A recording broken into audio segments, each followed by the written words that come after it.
ខេត្តបាត់ដំបងច្រើនណាទូក្នុងអន្តរជាតិ ឯកសណ្ឋានដូចគ្នាសម្រាប់ដូចគ្នាតែល្បឿនអាចផ្លាស់ប្ដូរដែរមិនអាចដូចទេអាចខុសគ្នាបាទសម្រាប់ការ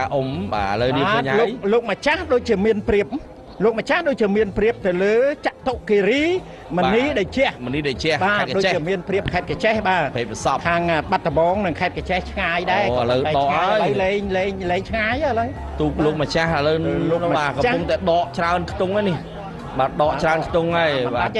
តាមខេត្តជាពាក់កណ្ដាលទូកគាត់ចូលខ្សែទឹកជាមួយគ្នាគណៈកម្មការទូកងទាំង20ទូកនៅក្នុងខេត្តក្រចេះឥឡូវមកទី59បាទញាប់តិចហើយ59មកឆាភ្លងនៅខ្សែទឹកខាងក្រៅបាទតែមិនដែលជះរយៈថ្មីពេជ្រខ្សែទឹកខាងក្នុងកំពង់ចាមនិងព្រៃវែងឥឡូវខាងក្រៅឈ្នះទៀតហើយខាងក្រៅបាទគឺតាណនដែលជះរន្ទះពេជ្រទទួលបានជ័យជំនះទៅលើម្ចាស់ខ្ទង់គូទី60បាទគូទី60វាឃើញថាខ្សែទឹកខាងក្រៅទូកលោកម្ចាស់គឺទទួលបានជ័យជំនះបាទមកពីបាត់ដំបងបាទទៅលើចតុគិរីមនីដែលជះបាទ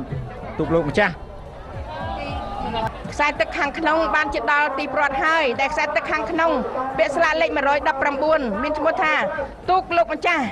ដែលជាទូករបស់ខេត្តបាត់ដំបងបានមកដល់ទីព្រ័ត្រហើយរីឯទូកខ្សែទឹកខាងក្រៅក៏ខំប្រឹងប្រែងណាស់ដែរលោកវាអែមអរគុណសន្តិភាពដែលពាក្យស្លាកលេខ024ទីហើយចាមកដល់កងព័ន្ធទី2ហើយចាយើងឃើញថាខ្សែទឹកខាងក្នុង024លវិអែមសន្តិភាពខាងខេត្តកណ្ដាលរីឯខ្សែទឹកខាងក្រៅ119ទូកលោកម្ចាស់ចារបស់រដ្ឋបាលខាងខេត្តបាត់ដំបងចាខ្សែទឹកខាងក្រៅយ៉ាងណាដែរជាមួយនឹងខ្សែទឹកខាងក្នុងចាទូកនេះគឺជាប្រភេទទូក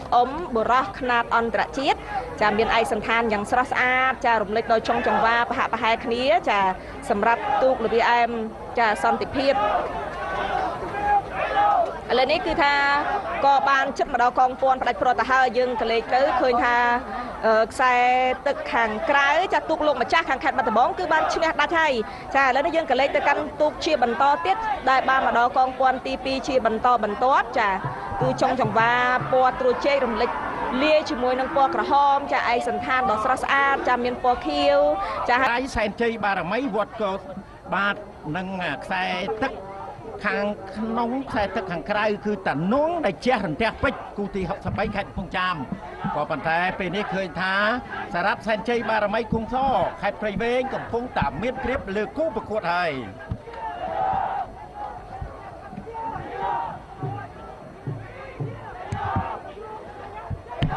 នៅในនាងបងត្រួតទស្សនិកគូបន្តទៀតនេះទូកលេខ118ទូកលេខ118បាទគូខ្សែ4បាទ118នេះតានងទៅជាមកជាមួយនឹងទូកគូទី48លោកពួនចាហ្នឹងហើយបាទតានងទៅជាបាទជាអ្នកទូបានជ័យជំនះបាទឥឡូវ118បានមកដល់ទីមុនបាទទូកលេខ121បាទ121នេះគូទី40បាទ44បាញ់មិញជាមួយគូទី44ឥឡូវបន្តទៀតនេះបាទទូក044បាទ044នេះគឺបាទបាទទូកគូទី48ប្រខណ្ឌទឹកកែមនោរីសែនជ័យជាអ្នកទូបានជ័យជំនះ